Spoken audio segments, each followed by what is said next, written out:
Hello, ladies and gentlemen. Welcome to another daily tropical update from the Hurricane Watch team.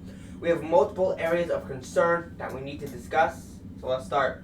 First, we're going to start talking about Hurricane Darby, as y'all can see here on the screen. Now, while Hurricane Darby really remains impressively compact and generally a small hurricane, there has been a little bit of erosion in the inner core convective structure this morning. The eye, in particular, has become less distinct and has cooled relative to yesterday afternoon. Though the eye wall convection remains strong and quite circular, while the AMSR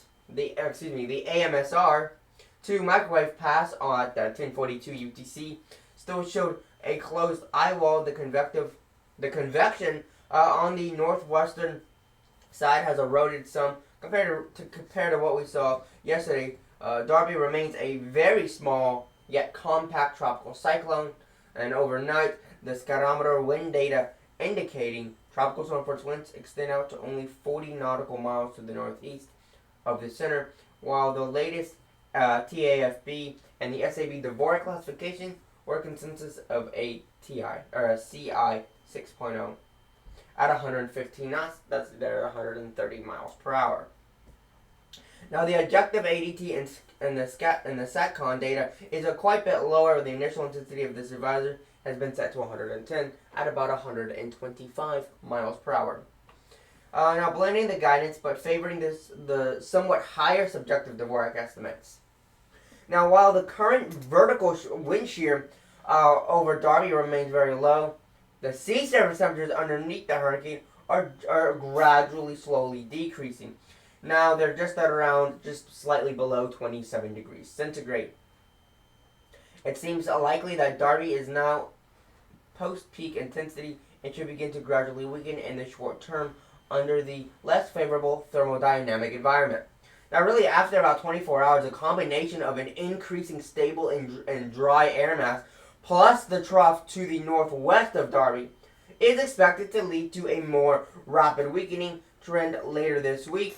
And the latest National Hurricane Center intensity forecast is still on the high side of the guidance as the small tropical cyclone encounters a more hostile environment. Darby is really still expected to become post-tropical in around 96 hours, and around 3.5-4 days or so. Now, as deep convection is completely removed from the center and dissipates as suggested by the GFS and the European model or the ECMWF models at that time period. So I want to show you what the models are showing, not only just the European model, but also what the GFS model is also showing in regards to this system. So I'm going to go to the GFS and we're going to take a look at Darby. So again, here it is, 974, a little bit higher than what they're showing right now. As you can see, it just gradually weakens, 980, 990, 1,000. And by that time, it as it is just completely falling apart. There's no close, really very little to a closed low.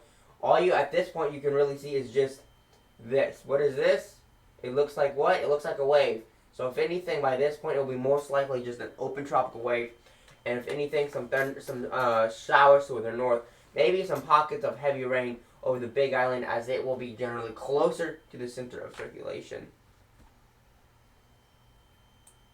So that's what I think is going to happen with this, is it just completely falls apart with over the next several days. I do want to just take a quick look at the high resolution, because that is pretty cool. As you can see, that's the sun right now. The cloud temperatures near the center are starting to cool off a little bit, which means it's not as warm, which means it's not as convective, and it does not have a very good, well-developed shape. You can kind of see here, the upper level winds right through here, and here are a little moderate and a little bit stronger, which are going to bring this storm apart. Now, as Darby continues to move on a westward, due westward, heading at about 270 degrees at about 14 knots. Closest 18 miles per hour, 20 miles per hour right there. There is not much new to report with this track philosophy, as a mid-level ridge currently to the north of Darby will be eroded by some aforementioned upper level trough. This should result in a bit more of a west-northwest bend in Darby's track between the next 24 to 60 hours. Now, really, after that period, Darby is expected to become an increasingly shallow vortex, and its track should turn back westward following the trade wind follow around a large level subtropical ridge poleward of Hawaii. Now, the latest track forecast is a little changed from the prior advisory and remains close to the tightly clustered consensus aids. Now, what impacts will Hawaii even see? Now, we do expect about 1 to 2 inches will be impacting Hawaii. Wind 35 to 40, maybe that, and even that, maybe it won't even be that strong. Winds could be gusting anywhere from 40 to 45 miles an hour. Winds won't be a big issue. It will really be pockets of heavy rain on the Big Island. Could be the biggest threat. Mudslides, landslides, for sure, are also a possibility. And obviously, there will be very strong rip currents as the storm does get closer, springing bigger waves, stronger rip currents, and that's going to create a threat definitely at the beach, for sure, if you are in this area. Now, if you've enjoyed this video so far, I just wanted to say thank you for watching this video so far. Just letting you know that if this video has been useful to you so far, like it, share it with your friends. Don't forget to subscribe. Also, don't forget to click on that notification bell and get notified when a new video or live stream comes out. Thank you so much. Now, I really want to also talk a little bit about Invest 90W. It doesn't look very well. The future doesn't really look very promising. But here it is over the northern island of the Philippines, where we do have a deep amount of thunderstorm activity. Definitely got a lot of deep convection. Now, Invest 90W, again, so to the east of the Philippines, is losing its possibility of formation. The GEFS, the GEPS, and the European Model Ensemble Guidance is in pretty good agreement that the system will track towards the north to northwest over the next 36 to 48 hours, day and a half to 2 days. Now, maintaining this intensity or slightly intensifying just a little bit, and then turn more northeast towards mainland Japan right after it passes Taiwan to the east, while turning extratropical. No matter what happens, really, the biggest threats with this system are really the rough seas, isolated pockets of really heavy rain, and rip currents are likely in parts of the northern Philippines, Taiwan, and the Mariana Islands over the next 2 to 3 days, 48 to 72 hours. So not a lot to talk about this system. It's really just going to just begin to fall apart. Like I was saying, one last look at the models here. Want y'all to have a better idea of what we are talking about. So you can see it here, cluster thunderstorms here in the Philippines. Nothing super crazy. We go into the future. You don't see anything really. Okay, you don't see anything develop at all. Absolutely nothing. I want to go over to the Gulf of Mexico because we do have a little bit of something to talk about here. Okay. Now, really, there's currently we're watching some disorganized showers and thunderstorms over the northern Gulf, north central Gulf of Mexico. They are associated with the trough low pressure right through here and right through here. This system is expected to meander near the northern Gulf Coast to the end of the week, and gradual development is possible if it remains offshore. Now, regardless of what does develop, the biggest threats are going to be heavy rain, are going to pose a big risk of flash flooding along the portions of the northern Gulf Coast from Louisiana to the Florida Panhandle over the next several days.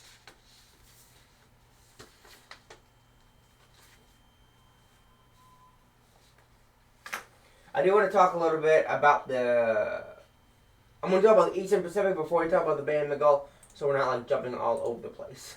So, we're going to talk about the Eastern Pacific first. We do have this system here. Again, it has a 70% chance of probability in the next 5 days. So, there's a trough low pressure is currently located a few hundred miles south of the area of disorganized showers and thunderstorms. Now, environmental conditions appear conducive for gradual development over the next several days, and this system is likely to become a tropical depression later this week into the weekend. The disturbance is forecast to drift westward for the next day or two, and then move west-northwestward at around 10 to 15 miles per hour. later this week while remaining offshore the southern and southwestern coast of Mexico. Don't forget, hurricane watching will keep you updated every single day. Now, so again, regardless, this is going to be moving away, as you can see here, moving away from the coast of Central America, kind of going adjacent and along the coast of Mexico, but well offshore to where no direct impacts will be possible or even occurring. Biggest impacts will be indirect, and some of that maybe some heavy rain from the outer band if this does develop into something, or possibly even some rip currents and some rough waves will also be a big possibility. So I do want to go over to the Bay of Bengal because the Indian Meteorological Department has been monitoring a system there in the Bay of Bengal. So just an idea of what we're talking about. It's just this cluster of thunderstorms trying to organize. It's just really broad. Alright, so the IMD, also known as the Indian Meteorological Department, has issued a low chance of tropical cyclone formation in the next 5 days in the northwestern Bay of Bengal. Ensembles expect the low to move slowly and erratically, but do not indicate the significant intensification before the low moves inland in around 3 days. Now, the main impacts will be heavy rain, rough seas, and obviously rip currents if you are planning to be on the beach this week into this weekend. We don't recommend you going into the water, obviously, because there's going to be some rip currents, and that's definitely going to pose a threat to life, for sure. Well, that's really what we got for right now. Not a lot to talk about in terms of direct impacts of big systems, which is really, really good. Glad to see that we don't have really big hurricanes to talk about right now, which is great. So, that's all the news we have for you right now. Don't forget that we have our own Discord server where you can chat with the team and the community. Now, don't forget the link is in the description below. We also have a Patreon page, too. For just $1 a month, you can get exclusive benefits to keep the channel going. And if you don't want to, or you can't support us in that way, even as little as subscribing to our channel, liking our videos, clicking on that notification bell, sharing the videos, and commenting helps out a lot. Thanks for watching, and remember, we are the Hurricane Watch Team, your source for cyclone information. Peace out.